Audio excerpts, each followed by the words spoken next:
You're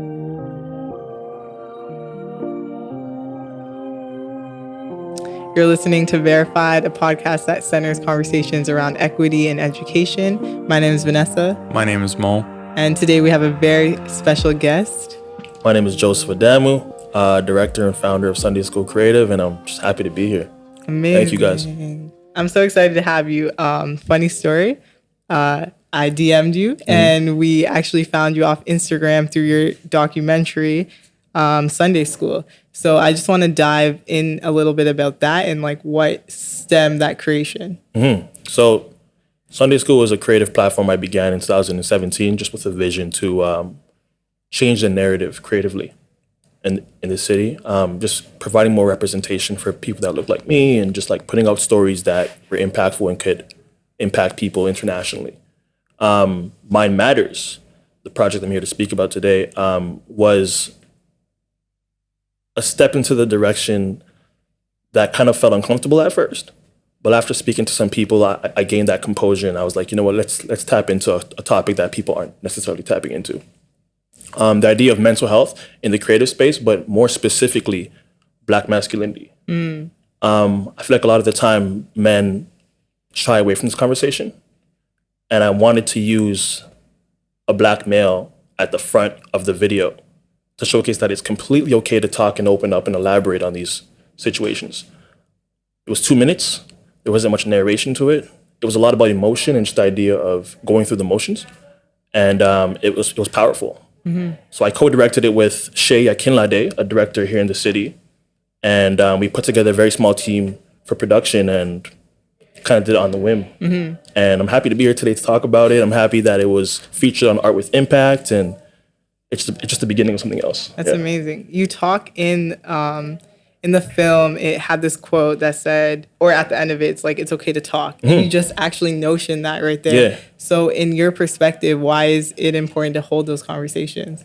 We hold back way too much in the community. You know, I feel like a lot of people refrain from conversations that have anything to do with mental health. Speaking to the conversation we had previously off air, the idea of like a lot of the Black people in the Black community refrain from these conversations, and it's something that's grandfathered from our parents. I feel like people that are in the spotlight right now creatively that are, you know, changing the way stories are told, it's kind of our responsibility to lead the way and let people know it's okay to speak and, you know, to vocalize and communicate. I actually have a friend group. We get together like once every 2 weeks or so, and we just come together and just speak about everything. Family issues, community things, update each other on how we're doing. And because it's not always about the creative side. It's not always about 9 to 5 and working a job. It's about coming together and just keeping healthy mentally and physically. You know what I mean? So yeah, I'm just happy that like something that I do every so often is actually being put out there and depicted as powerful. Yeah. Are those friend groups of males? Like, is that a male, like racialized? So I do it with my family sometimes as well, but I do it with Black male friends of mine as well. It's just important, man. And a lot of us aren't doing this. We get together and speak about sports and fashion, other components of life, but not necessarily about how we're actually doing. You know what I mean? And a lot of the time, we ask our friends, like, how are you? And it's, you know, it's pretty easy to say, yeah, I'm good, man. I'm blessed, right? But a lot of the time we're not, right? So it's about like really getting literal with the question and saying, yo, like, I actually want to know how you've been mentally. And I've seen friends break down. I've seen friends just open up about family stories, and it can get a bit uncomfortable, but at the end of the day, it's cleansing. You know what I mean? So how do you navigate through that uncomfort? It took a while for me. I actually felt more uncomfortable doing it with family, just because of like the kind of family I was brought up in, and I felt a lot more comfortable doing it with friends. So yeah, it took a while. It took a bit of practice and exercising, but after like 1 or 2 sessions with friends, it became second nature. That question of how are you, I feel like we sometimes overlook it. It just becomes like a instant answer of I'm good. So I really find it interesting how you actually ask somebody, how are you doing? Yeah. And I feel like that's something we all have to get used to. But what is it about males specifically that you feel like is harder for them to open up about their mental health? We're meant to be in the driver's seat, never passengers. We're always supposed to lead the way, lead the family. There's this mentality that has been engraved in our minds from young, right? And it's a traditional mentality that is quite toxic. You know, don't open up, be a man. And we refer to these things in the video as well, right? We refer to stuff from the perspective of the mom. And I just think it's just ill-mannered. And, we're at a time now where, especially being creative with all these ideas flowing through your mind and, trying to balance a job during school, I'm sure we can all relate to that. It becomes really hard. Yeah. And a lot of people bottle up. I lost a friend earlier this year to that, actually. And I feel like just having the conversation out there more and, encouraging more people to have those kind of conversations is necessary, whether that's through a seminar you went to or a workshop you took part in, anything at all. It goes a long way. That's amazing. Yeah. I do want to tap into the different ways like we can create those and foster those spaces, but I do want to touch on something. You said the mom said man up. And a lot of times, like in my experience, in my lens, I've learned that that's a toxic trait, but that's something we use all the time. Like even me, they're like, oh, man up, like you're a boss, like Definitely. You have to man up. So what does it mean to actually be a man in your perspective? I mean, you have your traditional, what's the word? There's the traditional depiction of what a man should be. I think it's about just like being true to yourself, taking care of what's yours and being responsible, but at the same time opening up about when there's issues or when there's faults, because that's kind of what it's about. Be a man, man up. You know what I mean? And it's like it goes both ways.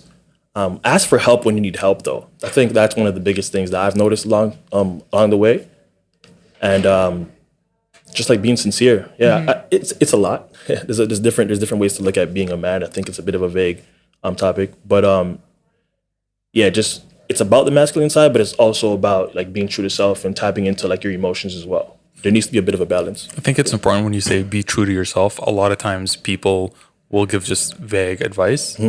For you specifically, what were some of those things that you tackled that you had to tackle? Because I think that's something that people can actually relate to. Be true to self is just like vocalizing your feelings, writing in a diary if you have one. You know what I mean? Speaking to friends, speaking to family.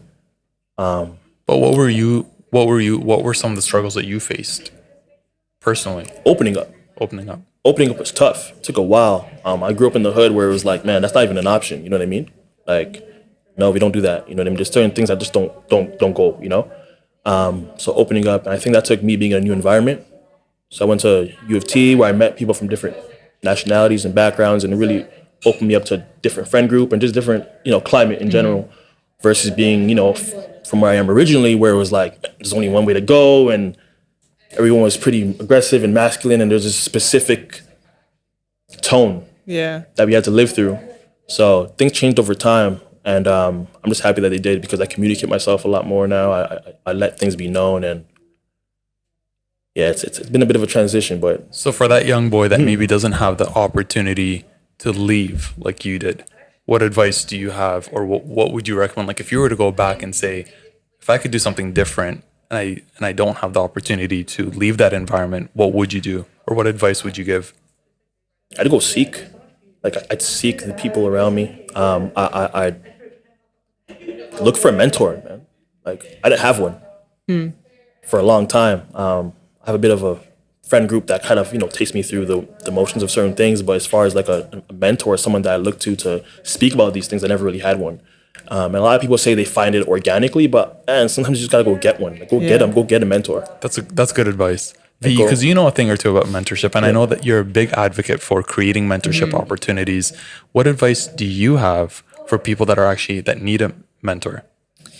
Honestly, I come from a space, and I can kind of identify with you. I was first generation going to school. I come from low income housing, so I had to work my way up all the way. And why I'm so big on mentorship is because I didn't have mentors in my life to guide me, and it was me reaching out. But I am a Leo, and I'm super determined. So me asking and like that anxiety in my stomach fuels me to be like, oh, okay, you're nervous. Okay, push through it. Definitely. But I know so many people from the hood who have social anxiety, and especially with authority, we're told don't look authority in the eyes. When you're in institutions, they're like, look me in the eye. So what you're taught at your home life versus what you're taught in schools is actually kind of prevents you from being able to seek mentors. So I think just being a mentor within your friend group, like I'm sure that those conversations, like I don't think you're just a creator outside. I think like, correct me if I'm wrong, but your knowledge and you finding out other opportunities and other cultures, you brought that back to your. Very necessary. I think it's part of the creative, actually, education and just like further learning, whether that's through relationships, conversations,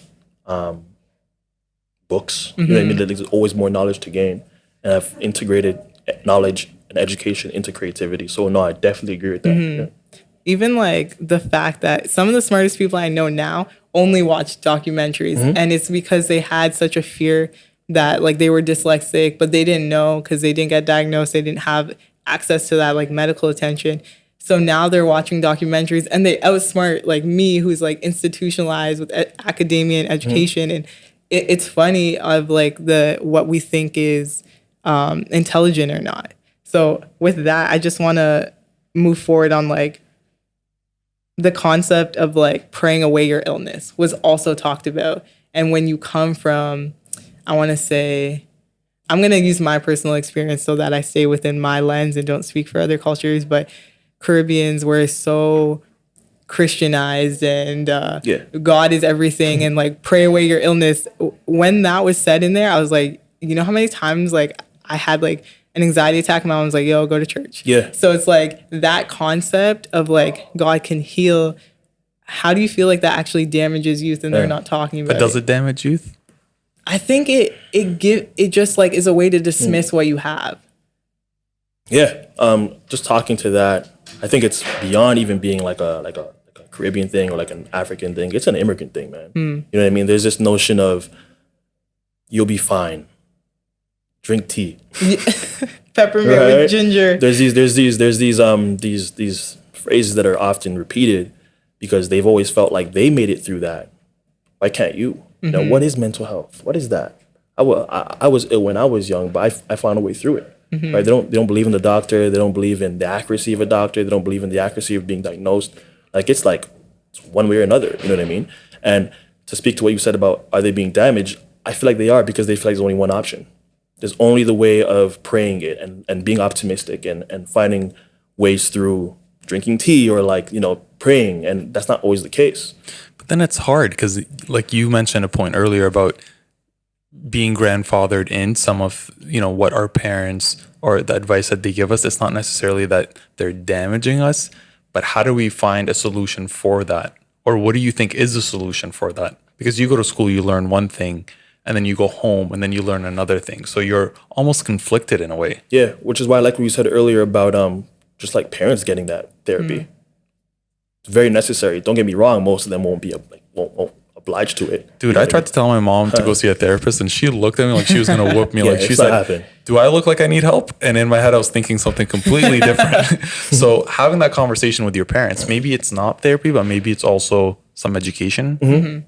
Yeah. I do think it has a component, like you're talking about university and friends, a large part, like most of my anxiety attacks haven't been in front of family. Some of them have been like, my family has maybe caused that, but it's been with people who I feel comfortable with. Exactly. And sometimes like family is who you're most comfortable with in a certain aspect. It's who like your ride or die. Like you get to share some truths, but mental health, like I feel more comfortable having those conversations with people who understand it. And one of my best friends, she's Nigerian.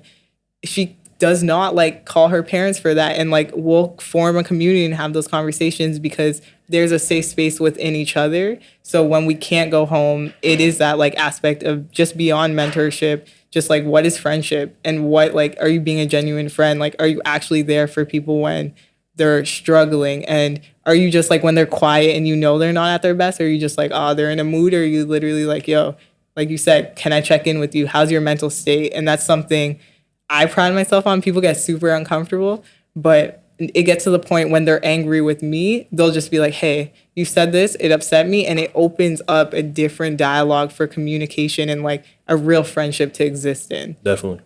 I mean, something that I noticed that you both share is creating a community of like a safe zone with friends. I've never done that. And that sounds like it would actually work. But to get that started, to create that, what would you recommend? Like you've got a couple of guy friends that you pull in. How do you do that? Do you call up your homies and say, yo, let's talk about our feelings on Friday? Or How do you build that? What's the first step? Because I feel like that could actually, Vanessa, you're saying you have that. You have that, Joseph. So what is that? Interestingly enough, I kind of started off in the library during my fourth year of university. I was spending a lot of time with friends when we weren't doing work, just like sitting together in the noisier area and just speaking about different things. And it went from like the conversations of sports to like the conversations of like real life events. And real life events found its way transitioning into like how we're actually feeling, right? And that led to group chats. And the group chats have led to like actually sitting down with friends as like responsible adults and talking about these things. So it's benefited me in that way for sure. I'd love to expand it even further. But to speak about Mind Matters briefly, I've taken this as far as integrating into Sunday school. So for Mind Matters, the video, we didn't just put out a video and say, hey, consume it online. We actually had an event at Launchpad. Amazing. Where we brought together 30 plus youth that were in the creative space for a 2-day period on Saturday and Sunday. It was February 16th and 17th, I believe. So it was during Black History Month as well. Completely calculated, right? And we had them open up about Instagram, open up about Twitter, open up about social media, open up about the online experience and how that might intertwine or reflect the offline experience. What were some of the key takeaways from that? So I did speak heavily upon the idea of like getting together with friends and having that community. I did speak about sitting down with your parents and really like opening up and being truthful about what that is and how that's changed. We did speak about the idea of taking breaks. Huge. Yeah, huge. I agree. Taking like literally taking breaks, not 30 minutes in between tests. I mean, like literally taking some days off and just focusing on healing and just making sure you're at the same level you started at.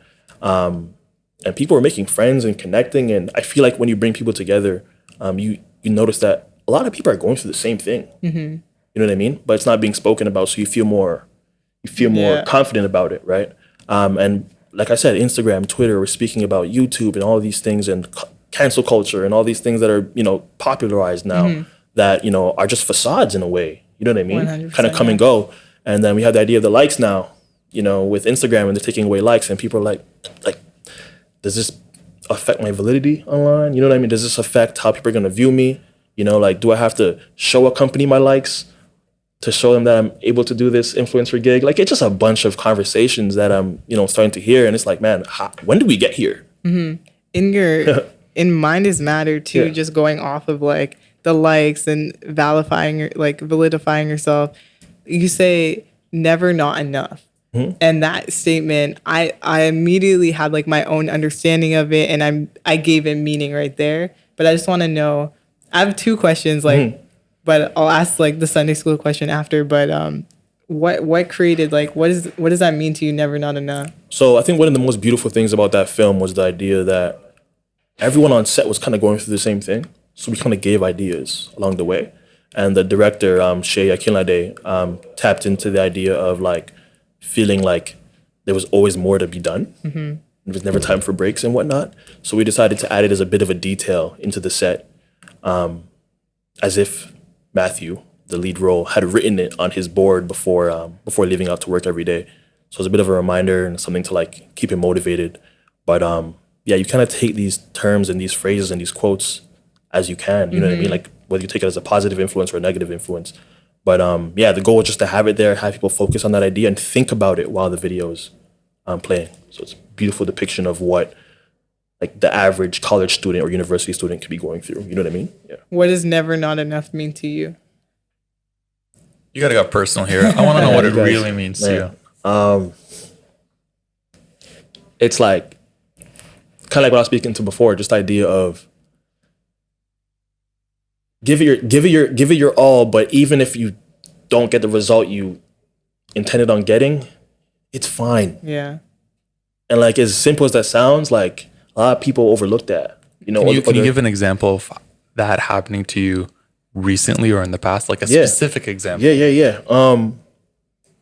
When I had my first show in 2018 for Sunday school, like just to open and just break the ice in the city of Toronto, we were denied by maybe like 15 galleries. Wow. Denied or just not answered to at all. And it was very, very like, not depressing, but it kind of like killed my sense of encouragement. You know what I mean? I didn't feel as motivated. And then I had a friend that had to speak to another friend to get me a venue in the city. That was like a non-for-profit government gallery space here in the city.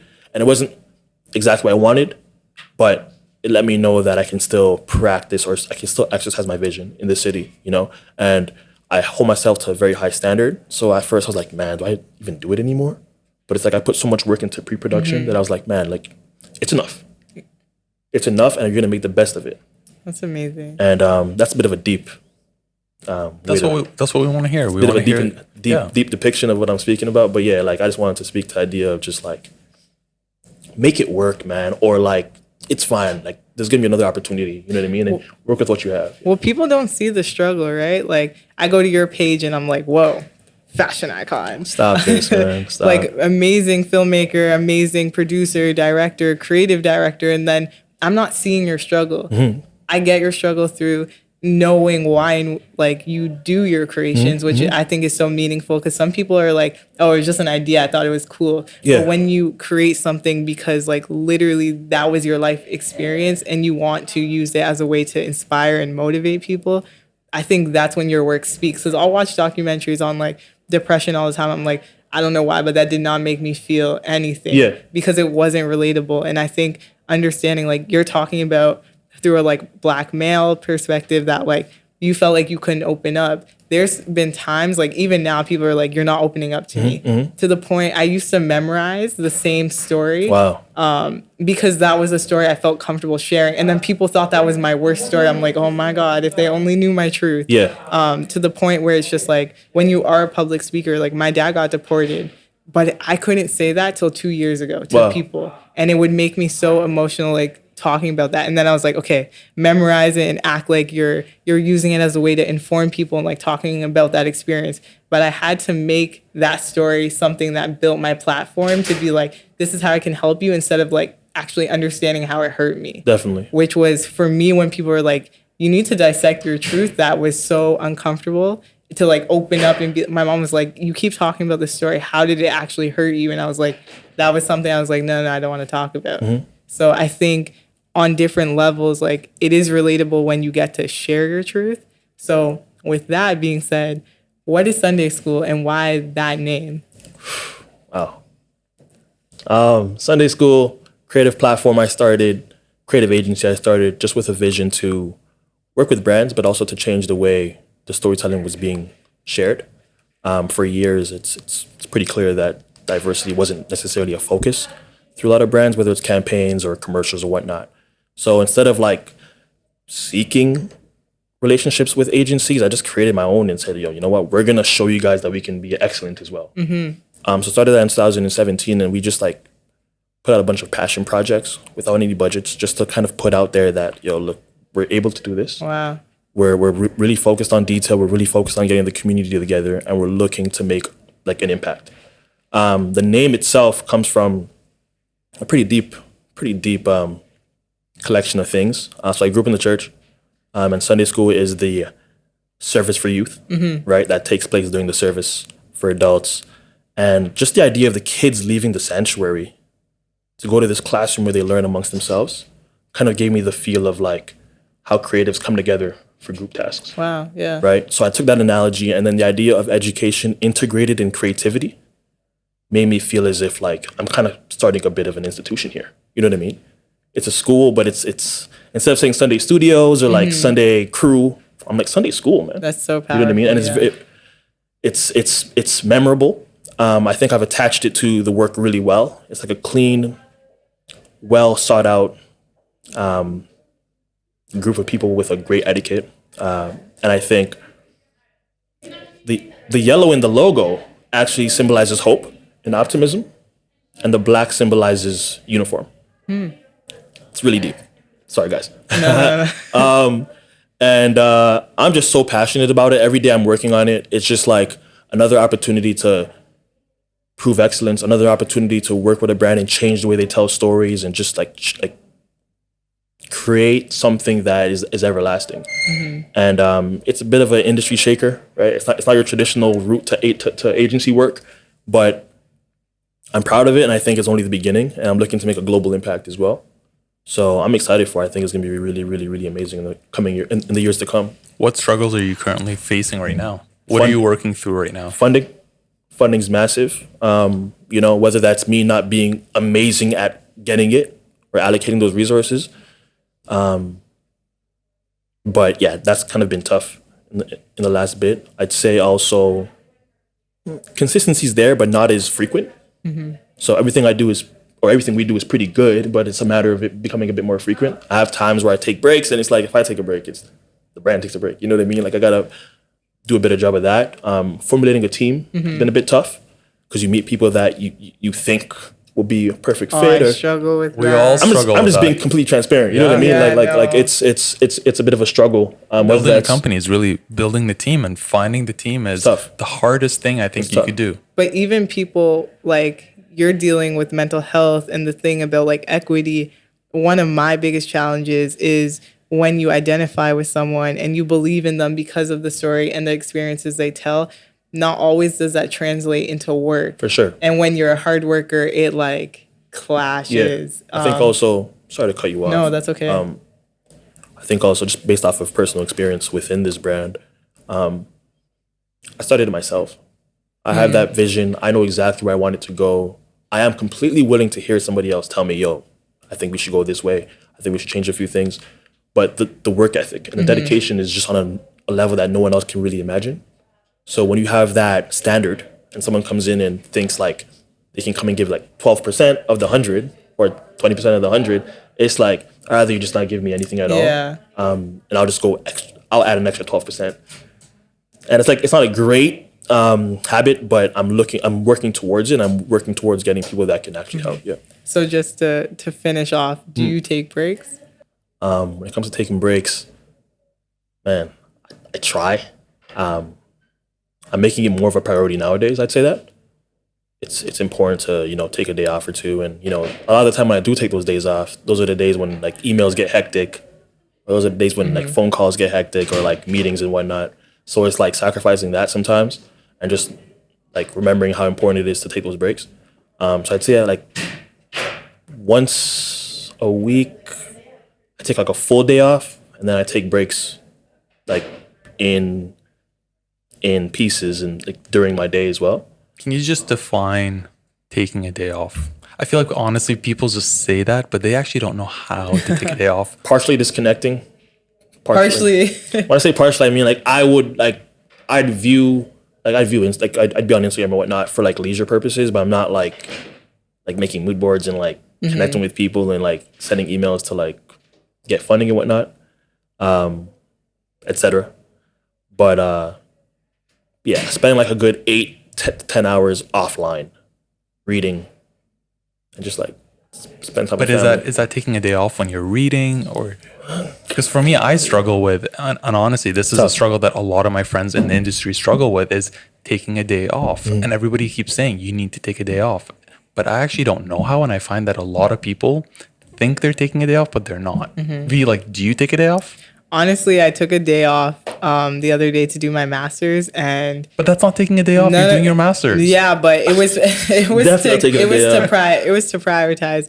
But I also did not take a day off. I was on my email like every hour checking, and then to the point I had to tell my boyfriend to shut off my email from the MacBook. So it's like super problematic because I don't know how. So you got some help. One advice that you can give to take a day off, what would that be? Like completely disconnect. Okay. Like spend time with family. Like communicate in person with people. You know what I mean? That's bad. I'm having a hard time myself, to be honest with you. So now that you said it, it's kind of like, man, You don't have to have the answer. I mean, a bit tough. we all share the same struggle here, taking a day off. I feel like Yeah. we're in a day and age where like disconnecting is like almost impossible sometimes. Like you're answering texts, you're answering phone calls from parents sometimes that lead to emails. Right? Well, also when you're a You're on the founder phone and then or a CEO and you're the creative of your own organization, that's challenging. And people don't realize, because like you said, you're trying to give 100% to your organization. People don't see that vision. So I heard this thing, it's like, and I don't agree with it. I think people should take breaks, but it's like, I'll sleep when I'm dead. And I see that all the time on Instagram. I used to tweet that. Sorry. but when you're in the hustle mode and someone tells you take a break, I'm like, you're not in my shoes. You don't know what I mean. Because when I'm taking a break or trying to shut my mind off, I can't. But when I and it's like, for me, I might be a little weirdo, but when I'm check marking boxes off my checklist, that is my therapy. I feel so good and validated, like that I did what I needed to do that day. But when I'm at home and I know there's 50 things I could do and I'm not doing it, that it stresses me out. But just to go off the topic of like you being a creator, creative director, a producer, and a founder, what inspired that change? Because you used to be a wardrobe consultant. So what was the switch for that?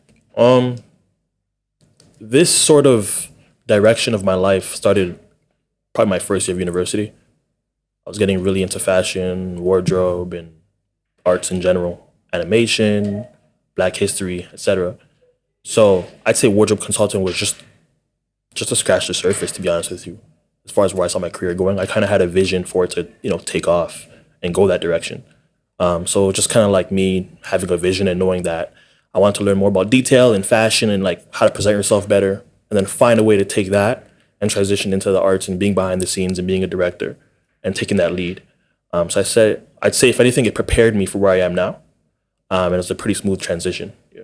Can I ask you, what is a wardrobe consultant? Like a stylist, So you can really, that's why you're swagged out. I look horrible today. It's like -18. Oh, that's a horrible look? So, damn.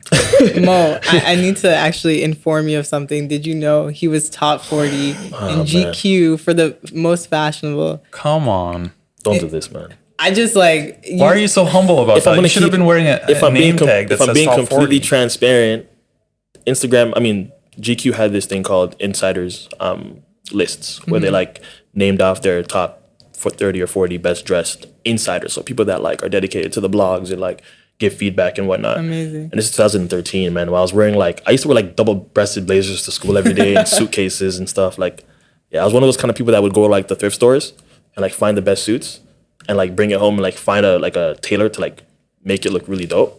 And then I'm like swagged out in $10 worth of clothes. Amazing. You gotta write a blog or a book about that. Yeah. We're gonna tap back into that when I like start taking that kind of stuff a bit more seriously. You know what though, for young creators that do want to go out there and get a job, I think appearance is really important. Oh, very important. And how you present yourself. Do you feel like that's something that you can speak on? Yeah, definitely. I think it also plays to who I am, but also how I created Sunday school. It's a very pristine. It's very like clean.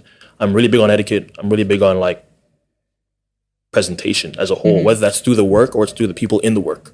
So subjects look clean, sets look very clean and minimal. That's just kind of what I am, and I kind of it spits through the work. Yeah. Do you think the way in which you dress and the way in which you present yourself has everything to do with your branding and how people actually connect with you? Not everything. I think before I was a little bit more like fashion first. Like you see me, you expect this thing from me, but I kind of took a back seat and now I'm just kind of like laid back and dressed up when I need to. But I'm all about just connecting with people on a like the inner level, and the fashion stuff kind of comes through afterwards. Yeah. What's the nicest thing you found in a thrift shop? I hear crazy stories. Yeah, you find some really, really dope brands for like $15, $14. Nicest thing. I have this like fringe. I have this leather jacket. It has fringes on it. Really heavy duty, like it's a real leather jacket from like the 80s or 90s. I got it for like $30. I looked it up and it was like 800. Wow. So yeah, that's amazing. I'm a big fan of thrift shopping, and I like to say I'm like bougie on a budget. That's my quote. I like that. You know, yeah. You just fake it till you make it work. You know, don't even fake it. It looks good. It does. You know what I mean? Like it's actually. Like everyone says, like I always look like I'm $1 million. I was like, and it costs less than 100. Keep going. You know, motivation. There's an art to that. 100%. And I think it too. I've heard a statement. It's like dress where you want to be, not where you are. I like that. Yeah, I think that's very powerful. And then it's like too, when you are coming from places, like just a little advice for anyone who's listening who might be like low income, people take you more seriously. And it like actually gives you the chance to show your intelligence when you do present yourself nicely. It is very like a capitalistic thought, but when you are able to be like, hey, I look good, I'm presentable, and I'm really smart, people are like, whoa, who are you? And I would love to like have more of you. Definitely. Which is very powerful. But just going back, you mentioned U of T a lot. So I wanna Wow. talk a little bit about that journey. Yeah. How did your degree in digital enterprise shape your career? Wow. You guys got very specific with the actual degree. Never had that before. Research. We gotta give a shout out to our I producers. appreciate you guys, man. You guys are wonderful. Thank you guys. So I went to school for management initially when I first graduated from high school. Management kind of ties into economics and business administration. Didn't love it. I was okay at math. I was okay at numbers, but I didn't love it. So I tapped into a program that had some management aspects, but also had design and had creative analytics and all that kind of stuff. So I went into digital enterprise management, which includes like web design, commercial advertising, cultural aspects of creativity, community technology, integrated technology, a bunch of those types of things. I was taking courses in that field, and I just loved advertising and the idea of like selling through marketing and making people feel good about things when they see it. And that right away tapped me into like creating something of my own where I know I can do that through photography and videography. So immediately I started practicing, taking different steps through myself as a model. So I started off as a model actually. Amazing. You've had like 10 different lives, bro. From fashion consultant to model. This is my 11th. Yeah. Okay. So I got into modeling during school, and that kind of showed me, man, like back to what we were saying before, presentation matters.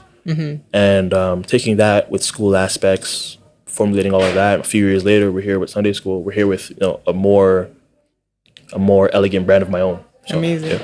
To just go into that, let's talk about confidence and like to be a founder. They say entrepreneurs have to be used to failing, but you're also saying you're a model. There must be like a high level of confidence. Yeah, I think so. Back to that idea of being a model. When I was in school, I was actually approached for the UTM medium, so the University of Toronto medium at school. What does that mean? It's like a school newspaper. Okay. Yeah, there's like a fashion section in it where they wanted to like get the best dressed people on campus to take You've part in it. just been making best dressed lists since Everywhere. everywhere. I mean, what can I say, right? So I took part in that, and I was wearing like a cobalt blue suit, black tie, white t-shirt. I had a poppy on. I had like a top hat, dress shoes, and people were like, "Bro, where are you going?" And I took a shot outside of the school, and it made like the main page of the front cover? Not front cover. I would have said that, but it made the main page of the one of the main pages of the newspaper, and people were like, "Yo, keep going." Yeah. I put it on Facebook because Facebook was popping those times. It's like 2012. People were like, "Yo, keep going, man! Like this is amazing." And I'm like, I don't know. I'm from the hood. I'm not sure about modeling. Yeah. You know what I mean? But then slowly but surely, I got into like Tumblr. I got into like magazines, old school like Esquire magazines and Sharp magazines from Toronto here, and it's like, yo, like I can maintain this. And then GQ happened, and I'm like, yo, you know what? Like, all right, I'm gonna end up taking this a lot more serious than I thought. And to see that go from modeling to helping other people out in that space is remarkable. Yeah. So Vanessa talked about confidence. What about insecurities? Because that's a tough one that not a lot of people talk about. Why are you guys doing this? I know he's hitting you It's not hard. fair. It's not fair. It's always Mo, eh? It's always sorry, wrong. bro. I'm the good one. Man, I wish I was taller sometimes, man. I wish I was taller sometimes. I think about that sometimes. I think about What would that do different for you if you were taller? I'm not gonna lie. Like when I was like 18, I applied to like I walked into a bunch of agencies, modeling agencies in the city. Not gonna name them, but I walked into a few modeling agencies in the city, and I didn't get much luck out of it. I was Because of your height? Yeah. It was. I mean, it could have been that amongst other things, but that's what they would revert to, just so it's like not even like a chance. Because if it's height, like it's not a chance, right? Versus like, oh yeah, your hair's not cut. Okay, I'm gonna come here. Yeah. Right. So I heard that a few times, and then people were telling me to get into like commercial advertising, which is just like voiceovers or acting in like little Tim Hortons commercials versus like runway. I wanted to do runway. That's what I wanted to do, right? And I was motivated to do that, and it didn't necessarily work out. But I think about it from time to time. So would you say that's one of your key insecurities? Do you have anything else that maybe impacts your career or impacts you on a daily basis? Speech. I wish I could speak a bit slower. I feel like my mind and my thoughts run a lot faster than my mouth. So I end up saying things and like, what I mean? Getting into moments where I got to like slow down.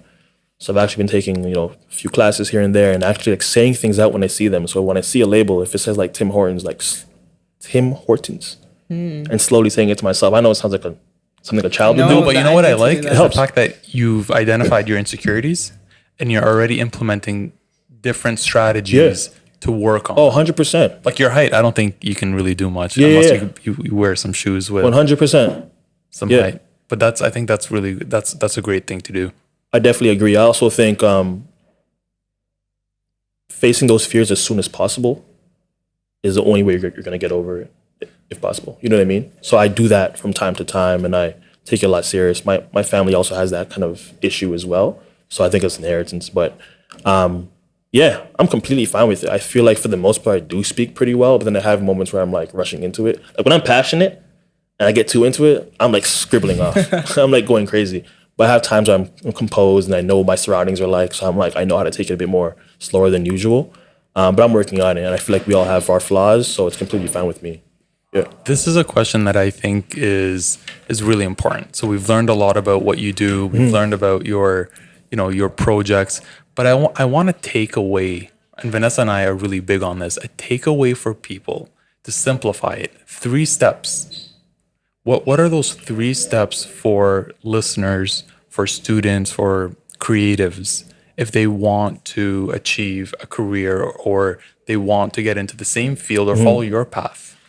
Wow, it's a deep question. I think to be specific to the idea of creativity and like me starting an agency, especially as niche as it is, besides being bold and taking that leap, I think it's about following your passion, finding that passion, discovering that Step 1. to begin. Creating a team, so important. I think a lot of people overlook the idea of like not being able to do it yourself. There's certain things that people can do that can really benefit the team, right? There's no I in team at the end of the day, right?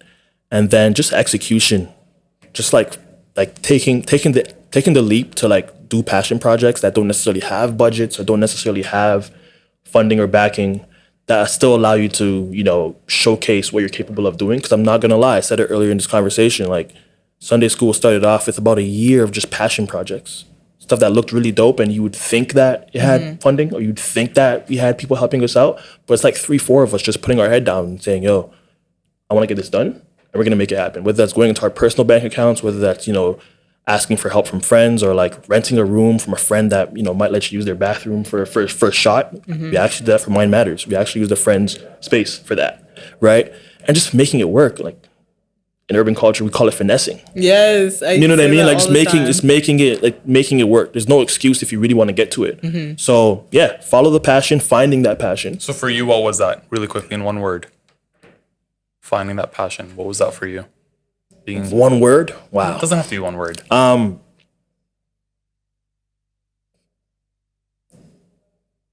It's going out there and doing it, to be honest with you. Okay. Yeah. It took me just like physically going out there and trying it and saying, yo, I actually like doing this, and I'm not even getting paid for it.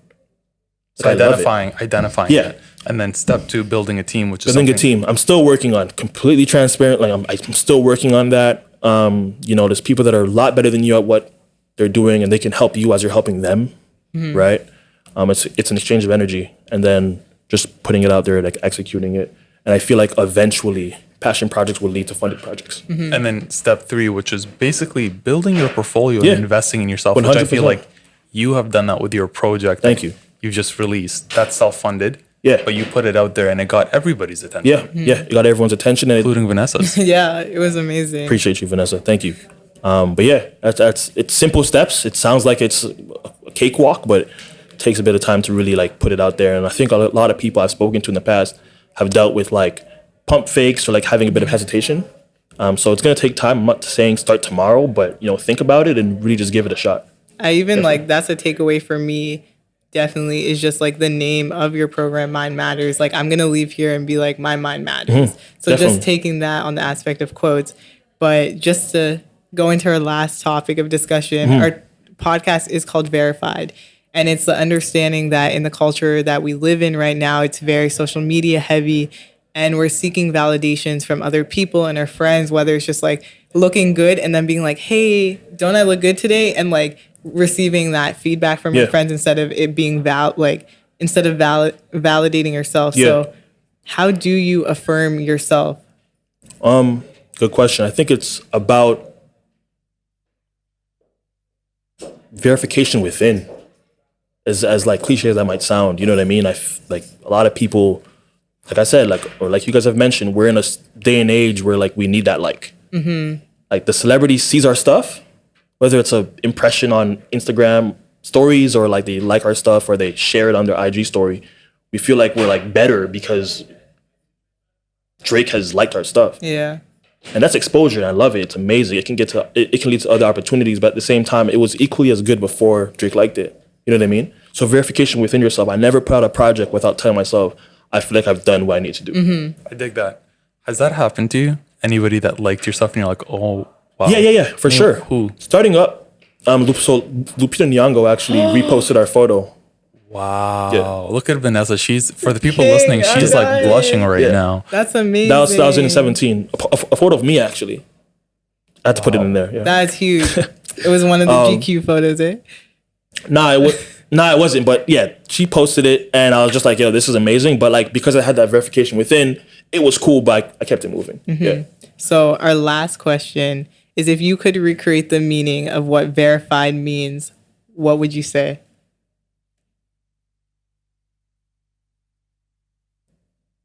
Oh, man, that's a hard question. Why are you guys doing this to me, man? Stability. In the sense that, like, I know it doesn't like necessarily, it's not the best synonym, but it's like the idea of like, I feel good about it. I feel good about me versus like she feels good about me. Thus, I feel good about myself. I feel good about me. And everything else is just extra. So having that stability within it's key. If everyone looked at it like that, we'd be fine. We wouldn't need badges because it's like stability. Like I'm good regardless. I agree. Not the best answer, but yeah. No, that was amazing. I think every time someone comes on our show and the answers they give are so true to themselves and their own story. So that's your truth. And Appreciate I think you that's guys valid. having me. We're redefining being verified. Exactly. Yeah. you. No, Thank you, definitely. Joseph, Thank for you guys being so on our much. show. I appreciate you guys so much. And Thank you. everyone, please, if you're listening, go check out Mind Mattered and Sunday School. Appreciate you guys. You want to plug anybody while you have the chance? Socials, website. Yeah. So my Instagram is at Josef Adamu, Josef He's verified. Adamu. Don't do that. Don't do that. Just Joseph Adamu. My Instagram for Sunday School is at SSUNDAY. So that's Sunday with 2 S's at the beginning. .co. It's actually our website as well. So if you plug in that exact name on your web link, you'll be fine. And happy to be here. Thank you, Ryerson, for this opportunity. You guys are lovely. Amazing. Appreciate it.